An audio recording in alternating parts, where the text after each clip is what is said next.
मेरे भाइयों बहनों, नमस्कार। आज लेकर आ चुका हूँ मैं हिंदी काव्यखंड गोधुली से चैप्टर 3 घनानंद अति सुदो स्नेह को मार्ग है। ये बहुत ही इम्पोर्टेंट चैप्टर है दोस्तों। इससे 2 लाइन करके एग्ज़ाम में पूछा जाता है और उसमें से आपको क्वेश्चन के आंसर बनाने होते हैं। 2 लाइन का दे दिया जाएगा, आपको दे दिया जाएगा, ठीक है। और आपको जो है आपको 2 लाइन उठाकर दे दिया जाएगा और इस 2 लाइन का आपको अर्थ लिखने के लिए कहा जाएगा या कहा जाएगा कि इसकी 100% व्याख्या कीजिए, तो आपको वो करना पड़ेगा, ठीक है। तो इसमें आपको 5 नंबर मिलते हैं और इसके अलावा जो है आपको इसमें से इसके अलावा आपको इसमें से लघु उत्तरीय क्वेश्चन भी आते हैं। जैसे देखिए यहाँ जो क्वेश्चन है कि कवि प्रेम मार्ग को अति सुधो क्यों कहता है, ये क्वेश्चन आ जाता है 2 नंबर का। मन लेहूं पे देहूं छटाक नहीं से कवि का क्या अभिप्राय है, तो 2 नंबर का क्वेश्चन यहाँ से आ जाता है। और तो और कुछ क्वेश्चंस आपको यहाँ से आ जाते हैं। देखिए जो लेखक परिचय है उसमें से आपको कम से कम 3 या 4 नंबर के क्वेश्चन आ ही जाते हैं। तो कुल मिला लें तो इस चैप्टर से आपको 10 नंबर आ जाते हैं। कितना? तो 10 नंबर इस चैप्टर से आप उठा सकते हैं। आपके एग्ज़ाम में 100 नंबर में अगर आपको 10 नंबर केवल ये एक चैप्टर कवर कर सकता है। इसलिए चैप्टर को अच्छे से समझें और ध्यान से मेरी बातों को सुनें और मैं आपको पूरे चैप्टर को अच्छे से समझाता हूँ। वीडियो में बने रहें मेरे साथ। चलते हैं, शुरुआत करते हैं। अगर आपने चैप्टर 1 और चैप्टर 2 नहीं देखा है तो मेरे चैनल पे है, आप जाके देख लीजिए। मैं डिस्क्रिप्शन में इसका लिंक डाल दूँगा, आप आराम से वहाँ जाके देख सकते हैं। तो ज़्यादा देरी न करते हुए शुरू करते हैं अपना चैप्टर। तो चैप्टर का नाम है घनानंद, ठीक है। क्या नाम है? घनानंद। और ये जो थे ये हमारे रीति युगीन काव्य में घनानंद रीति मुक्त धारा के काव्य धारा के जो हैं ये सिरमौर कवि हैं। हमारे घनानंद महोदय कैसे हैं? तो रीति मुक्त काव्य धारा के सिरमौर कवि हैं। सिरमौर का मतलब होता है दोस्तों कि काफ़ी महत्वपूर्ण कवि हैं, ठीक है। चलिए आगे बढ़ते हैं।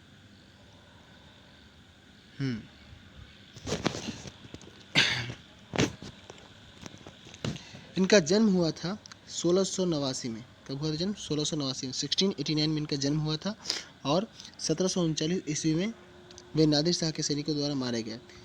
तो दोस्तों इनका जीवन काल ज़्यादा लंबा रहा नहीं, इधर से 11 साल और इधर से 39 साल, यानी कि कुल मिलाकर 50 साल इनका जीवन काल रहा। 1689 में इनका जन्म हुआ था और 1739 में इनकी मृत्यु हो गई। किनके द्वारा? तो नादिर शाह के सैनिकों द्वारा। नादिर शाह कौन था? तो नादिर शाह जो था अफगानिस्तान का एक शासक था, ठीक है। चलिए आगे बढ़ते हैं। ये तत्कालीन मुग़ल बादशाह मोहम्मद शाह रंगीले के यहाँ मीर मुंशी का काम करते थे। दोस्तों आपको पता होगा, आप सबको अगर आपने इतिहास पढ़ा होगा थोड़ा सा तो आपको पता होगा कि मुग़ल वंश में 1707 में, ठीक है, कब? 1707 में औरंगजेब की मृत्यु हो गई और उसके बाद जो है अनेक शासक आए मुग़ल वंश में, लेकिन उनका नाम ज़्यादा चर्चित नहीं है। तो उसी में से एक राजा था मोहम्मद शाह रंगीला। ये जो लिखा है नाम मोहम्मद शाह रंगीला, ठीक है। तो इसे रंगीला बादशाह कहते थे। ये क्या था? ये बहुत ही अय्याश था, ठीक है। बिना मतलब का पैसा खर्च करता था और ज़्यादा अच्छे से संभाल नहीं पाता था राज्य को, इसलिए इसके ही टाइम में बहुत सारे प्रॉब्लम्स आए, ठीक है। शाह रंगीले के यहाँ, ठीक है, मोहम्मद शाह रंगीले के यहाँ ये जो थे हमारे मीर मुंशी का काम करते थे। किसका काम? तो मीर मुंशी का काम करते थे, मतलब कि लेखा जोखा रखते थे। ये अच्छे गायक और श्रेष्ठ कवि थे। उसके साथ साथ ये कहते एक अच्छे गायक थे और एक अच्छे कवि भी थे। कहा जाता है, यानी किंवदंती है कि सुजान नामक नर्तकी थी एक, ठीक है। उस नर्तकी से ये प्रेम करते थे, ठीक है। सुजान नाम की जो नर्तकी थी उससे इनका प्रेम था। वृंदावन चले गए। कहाँ आ गए विराग होने पर? तो वृंदावन, भगवान कृष्ण की नगरी वृंदावन आ गए और वहाँ आने के बाद क्या किए? वैष्णव बन गए, ठीक है। वैष्णव मतलब विष्णु भगवान के, कृष्ण भगवान के भक्त बन गए और अपनी रचनाओं को जारी रखा, रचना करने लगे, ठीक है। तो उसी टाइम में क्या होता है कि 1739 में क्या होता है? 1739 में, ठीक है, नादिर शाह के सैनिक जो हैं दिल्ली पर आक्रमण करते हैं। कहाँ? दिल्ली पर आक्रमण करते हैं और उसके सिपाहियों ने क्या किया? मथुरा और वृंदावन पर भी आक्रमण कर दिया, ठीक है। नादिर शाह ने दिल्ली पर आक्रमण किया तो वो जो है उसका प्रभाव जो है मथुरा और वृंदावन तक भी पहुंचा। तो मथुरा पर जब पहुंचा तो मथुरा में और वृंदावन में अगर बात करें तो वृंदावन महोदय हमारे वृंदावन में ही तो थे। तो उसी वृंदावन में क्या होता है कि बादशाह, ठीक है, तो नादिर शाह के सैनिकों ने क्या किया? तो नादिर शाह के सैनिकों ने इनके साथ क्या किया कि उन्हें तो लगा कि ये क्या है, बादशाह का मीर मुंशी है। देखिए यहाँ लिखा है कि बादशाह का मीर मुंशी जानकर, मतलब नादिर शाह के सैनिकों को लगा कि बादशाह का ये मीर मुंशी है तो इसके पास पैसा होगा, इसलिए उन्होंने घनानंद महोदय से क्या कहा कि उन्हें पकड़ लिया और उनसे मांगा। क्या मांगा? तो उन्होंने कहा जर जर जर, जिसका मतलब होता है कि सोना। ठीक है, तो उन्होंने 3 बार जर जर जर कहा, जिसका मतलब होता है सोना। तो हमारे घनानंद महोदय को देखिए, इनके लिए तो क्या है, सब एक समान है। जब कोई व्यक्ति भक्ति में जुड़ जाता है तो उसके लिए सोना चांदी कुछ महत्व नहीं रखता। तो सिपाहियों ने इनसे मांगा 3 बार जर जर जर सोना, तो उन्होंने क्या कर दिया, उनके लिए तो सोना और मिट्टी एक समान था, तो इन्होंने क्या कर दिया कि इन्होंने जो है तो घराने ने क्या किया कि 3 मुट्ठी सोना के बदले 3 मुट्ठी इनको क्या दे दिया, 3 मुट्ठी धूल दे दिया। रज को क्या हो गया कि धूल दे दिया, मतलब गजब। अब इनको बहुत दिक्कत। ठीक है, सिपाहियों को जब धूल दे दिया तो सिपाहियों को लगा कि ये हमारा मजाक कर रहा है। ठीक है, हमारा जो है अपमान कर रहा है, तो इसलिए सिपाहियों ने गुस्से में आकर क्या कर दिया, इनको गुस्सा आ गया, और गुस्सा होने के बाद सिपाहियों ने क्या कर दिया, इनको मार दिया, इनका वध कर दिया। ठीक है, यानी कि इनको मार दिया। ठीक है, चलिए घनानंद की बात करें तो ये क्या है, ये एक प्रेम के पीर के कवि हैं। प्रेम के पीर मतलब, पीर का मतलब होता है कि गुरु। ठीक है, प्रेम के गुरु के तौर पे ये जाने जाते हैं। उनकी कविताओं में प्रेम की पीड़ा है, मस्ती है, वियोग है, सब कुछ है। आचार्य शुक्ल के अनुसार प्रेम मार्ग का ऐसा प्रवीण और धीर पथिक तथा जवादानी ऐसा दावा रखने वाला ब्रज भाषा का दूसरा कवि हुआ ही नहीं। क्या बात है। इनके बारे में क्या कहा गया, आचार्य शुक्ल में। ठीक है, तो शुक्ल जी क्या है इनके बारे में कि प्रेम मार्ग का ऐसा प्रवीण, धीर पथिक और जवादानी का ऐसा दावा रखने वाला ब्रज भाषा का दूसरा कवि आज तक नहीं हुआ। क्या बात है, आगे देखते हैं। ठीक है, कोई व्यक्ति जो प्रेम में होता है तो जो उसको दुख होता है, जो उसके मन में बड़े अलग अलग विचार आते हैं, उसके ही बारे में घनानंद में यहाँ बताया है। इनको चित्रण करना हो तो अलंकारों और रूढ़ियों का सहारा लेने ये नहीं दौड़ते, सिंपल सी बात कहते हैं। वे बाह्य चेतनाओं पर भी कम ध्यान देते हैं। वे वेदना के ताप से मनोविकारों या वस्तुओं का नया आयाम, अर्थात पहले न देखा गया उनका कोई रूप पक्ष देख लेते हैं। जो है इनकी गुणों को ध्यान में रखकर आचार्य शुक्ल जी ने जो इनको जो है लाक्षणिक मूर्तिमत्ता और प्रयोग व चित्र का ऐसा कवि कहा जैसे उनके 250 वर्ष बाद छायावाद काल में प्रकट हुए। ठीक है, ऐसा कवि कहा कि जैसा कि 250 साल बाद, यानी कि 175 साल बाद छायावाद में ऐसे कवि जाके प्रकट हुए घनानंद के बाद। ठीक है, देखिए दोस्तों 1739 का समय है, 1700 यानी कि 18वीं सदी का समय है, उनके 250 साल बाद यानी कि लकड़ी आने शुरू हुए। ठीक है, चलिए आगे बढ़ते हैं। घनानंद की परिभाषा परिष्कृत और शुद्ध ब्रज भाषा है। हाँ, इनकी भाषा कैसी है, परिष्कृत है, मतलब बिल्कुल ही शुद्ध है और शुद्ध है। इनके सेवैया और धनाक्षरी अत्यंत प्रसिद्ध है। कौन कौन चीज़ है, सेवैया और धनाक्षरी। ये देखिए, ये है सेवैया, ये धनाक्षरी, दोनों बहुत ही प्रसिद्ध है। इनके ग्रंथ की अगर बात करें तो कौन कौन ग्रंथ है, प्रमुख ग्रंथ में आते हैं सुजान सागर। देखिए सुजान सागर, विरह लीला, रसकेली बिल्ली। इनकी 3 रचनाएं याद रखना है आपको, सुजान सागर, विरह लीला, रसकेली बिल्ली। सुजान सागर, विरह लीला और रसकेली बिल्ली। इससे क्या होगा, देखिए सुजान नाम की नर्तकी से इनका प्रेम था, इसलिए आप इसको आराम से याद रख सकते हैं, सुजान सागर। ठीक है, विरह लीला, सिंपल सी बात है, जब प्रेम हुआ था तो इनका विरह भी हो गया था। जब विरह हो गया था तो आराम से आप समझ सकते हैं, सुजान सागर एक और दूसरी विरह लीला। अब अगला बचता है रसकेली बिल्ली। बस इसको आपको जो है थोड़ा सा ध्यान रखना पड़ेगा, बाकी 2 तो आपको ऐसे ही याद हो जाएंगे, बिल्कुल टेंशन नहीं लेना है, ऐसे ही याद हो जाएंगे। उनके स्वच्छंद पथ पर चलने वाले महान प्रेमी कवि घनानंद के 2 सवैये यहाँ प्रस्तुत हैं। ठीक है, यहाँ जो दिया है नीचे 2, वो क्या है, ये दोनों क्या है, तो ये दोनों आपको जो है, ये दोनों है सेवैया। ठीक है, ये दोनों क्या है, सेवैया है। ठीक है, ये छंद उनकी रचनावली घन आनंद से लिए गए हैं। उनकी रचनावली का नाम है घन आनंद, तो वहाँ से ये लिया गया है। प्रथम छंद में कवि जहाँ प्रेमी के सीधे, सरल और निश्चल मार्ग की प्रस्तावना करता है। अगर बात करें प्रथम छंद में तो उसमें क्या है, प्रेम का सीधा, सरल और निश्चल मार्ग जो होता है उस बात की प्रस्तावना करते हैं प्रथम छंद में। उसी तरह से दूसरे छंद में बताते हैं कि मेघ की अनुयुक्ति के माध्यम से विरह वेदना से भरे अपने हृदय की पीड़ा को अत्यंत कलात्मक रूप में अभिव्यक्त करता है। अपने इनके मन में जो वेदना है, इनके मन में जो पीड़ा है, उसको व्यक्त करने के लिए किसका सहारा लेते हैं, तो मेघों का, बादलों का सहारा लेते हैं। ठीक है, घनानंद के इन छंदों से भाषा और अभिव्यक्ति कौशल पर उनके असाधारण अधिकार की भी अभिव्यक्ति होती है। घनानंद की जो ये रचना है, ये छंद है, इन छंदों में जो भाषा और अभिव्यक्ति का कौशल है वो बात भी हमें घनानंद महोदय की पता चलती है। ठीक है, क्योंकि ये बहुत ही इम्पोर्टेंट और बहुत ही अच्छी भाषा है। देखिए अब आगे हम लोग बढ़ते हैं। एक है अति सुधो स्नेह को मार्ग है, दूसरा है मो असुवाहिनी लय वर्षो। ठीक है, चलिए यहाँ कहा जा रहा है कि अति सुधो स्नेह को मार्ग है। यहाँ क्या कहा जा रहा है कि अति सुधो स्नेह को मार्ग है, अति सुधो स्नेह को मार्ग है जहाँ नेकु सयानप बांक नहीं, है ना। मतलब ये हुआ कि जो प्रेम का मार्ग होता है, स्नेह यानी कि प्रेम का जो मार्ग होता है वो काफ़ी सीधा है। ठीक है, यहाँ लिखा है स्नेह, स्नेह मतलब क्या होता है, प्रेम। ठीक है, तो प्रेम का जो मार्ग होता है वो काफ़ी सीधा होता है और साधारण होता है।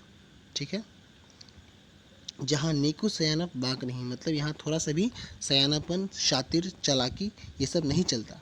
ठीक है, तहाँ साँचे चले तजी आपनापो झुझुके कपड़ी से निशाक नहीं।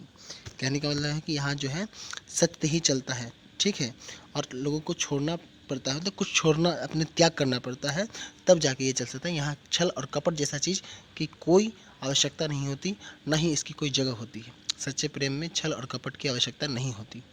चलिए बहुत अच्छी बात है, आगे बढ़ते हैं। घन आनंद प्यारे सुजान सुनो, यह थे एक दूसरों आँख नहीं। ठीक है, कहते हैं कि प्यारे सुजान, सुजान जो है सुनो, क्या सुनो, तो कहते हैं यहाँ एक से दूसरे आँख नहीं, एक से ले दूसरे आँख नहीं, एक दूसरे को जो है बहुत ज़्यादा जो है आँकना नहीं चाहिए, बहुत ज़्यादा तुलना नहीं करनी चाहिए। ठीक है, तुम कौन धो पाटी पढ़े हो, कहो मन लेहूँ पे देहूँ छटाक नहीं। कह रहे हैं लोगों के बारे में कि आजकल जो लोग होते हैं जो प्रेम को जो है एक तरह से व्यापार समझ लेते हैं। बहुत बड़ी मात्रा में तुम कुछ किसी से पाना चाहते हो लेकिन कुछ देना नहीं चाहते, ये है इसका अर्थ। ठीक है, मो असुवाहिनी लय वर्षो, मतलब मेरे आंसुओं को लेके बरस जाओ। कहाँ बरस जाओ भाई, गजब बात करते हैं। इनके आंसू को लेके कौन बरस जाएगा, बादल, शायद बादल ही कह रहे हो। चलिए देखते हैं, आगे बढ़ते हैं, बने रहिए वीडियो में। अगर अभी तक आपने चैनल को सब्सक्राइब नहीं किया है तो सब्सक्राइब कर दीजिए। ठीक है, बेल आइकन दबा दीजिए ताकि आपको हर नए चैप्टर की अपडेट मिलती रहे। मैं जो भी एमसीक्यू डालूँ, मैं जो भी शॉर्ट डालूँ, चाहे किसी भी तरह का आपके लिए जो भी इन्फॉर्मेशन है मैं डालता रहूँ, आपके पास सबसे पहले पहुँचे। इसलिए वीडियो को जो है आप एक लाइक कर दीजिए, जिससे हमें मोटिवेशन मिलता है। तो चलते हैं आगे। ले वर्षों मतलब मेरे आंसुओं को लेकर बरस जाओ, कौन बरस जाएगा भाई, बादल, बिल्कुल बादल बरसेंगे। चलिए आगे बढ़ते हैं। तो कहा जा रहा है पर काज ही देह को धारी फिरे, कहा जा रहा है कि पर काज ही देह को धारी फिरो, पर काज ही धारी फिरो, परजन्य यथारथ है दर्शो। बादलों से कह रहे हैं कि पर काज ही, दूसरों के काम के लिए जो है आप देह का धारण करते हैं, देह का धारण करते हैं, फिर देह को अपना बादल का जो स्वरूप लेते हैं, दूसरों के भलाई के लिए लेते हैं और घूमते रहते हैं, तो इसलिए हमें दर्शन दीजिए। ठीक है, उसके बाद कह रहे हैं निधि नीर सुधा की समान करो, समान करो सभी विधि सज्जनता सरसों। कह रहे हैं कि जो नीर है, जो निधि है, तुम्हारे पास जो भंडार है, जल का जो भंडार है, निधि मतलब भंडार होता है, तो निधि नीर सुधा की समान करो। ठीक है, जो भंडार है उसका उपयोग करो, सभी विधि सज्जनता सरसों, और अपनी सज्जनता का परिचय दो। किससे कह रहे हैं, बादलों से कह रहे हैं। घन आनंद जीवन दायक हो कछु, मेरियो पीर हिये परसो। कह रहे हैं कि आप तो जीवन दायक हो, कुछ मेरे दुख को भी समझिए, मेरे दुख को समझकर आप जो है मेरे मेरी पीड़ा को समझिए। ठीक है, और आप जो है और मेरी बात मानिए। उसके बाद कह रहे हैं कि कब हूँ व बिसासी सुजान के आंगन मो असुवाहिनी लय बरसो। कह रहे हैं कि कभी भी जो है, कहीं भी मेरी सुजान हो, मेरी प्रेमिका जो सुजान है वो कहीं भी क्यों ना हो, आप जो है मेरे आंसुओं को अपने बादलों में लेके जाइए और जो है मेरी प्रेमिका के आंगन में जाके बरसा दीजिए, ताकि उसको भी मैं कितने वेदना में हूँ, मैं कितने दुख में हूँ, ये पता चल जाए। ठीक है, तो इतनी ही विनती है आपसे। तो इसी तरह ये करते हैं विनती, किनसे, तो बादल से करते हैं। तो दोस्तों यही था हमारा चैप्टर हमारा, और हम लोग चलते हैं आगे। ठीक है, देखिए इसमें क्या क्या क्वेश्चन है। पहला क्वेश्चन देखते हैं कि कवि प्रेम मार्ग को अति सुधो क्यों कहता है, बहुत सीधा क्यों कहते हैं, इस मार्ग की विशेषता क्या है।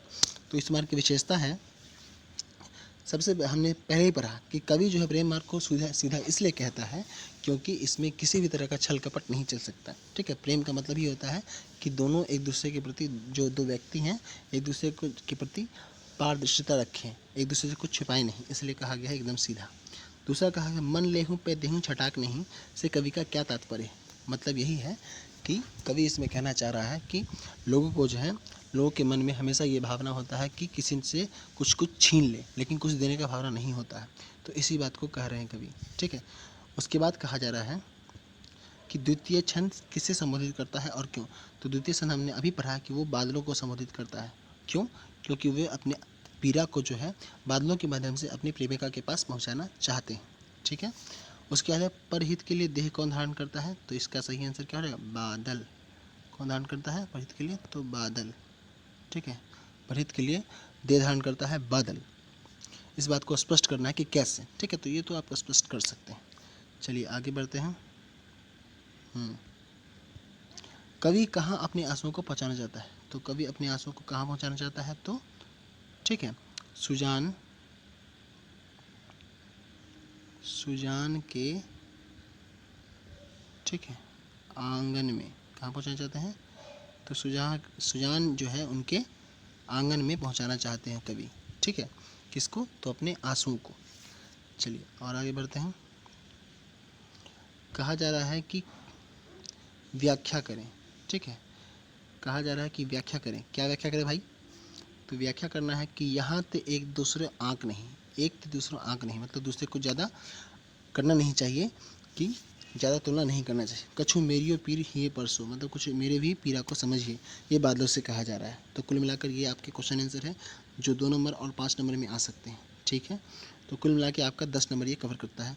दोस्तों अगर आपने वीडियो को यहाँ तक देख लिया है तो चैनल को सब्सक्राइब कर दें और बेल आइकन दबा दें। चलिए मिलते हैं अगले वीडियो में अगले चैप्टर के साथ, तब तक के लिए धन्यवाद।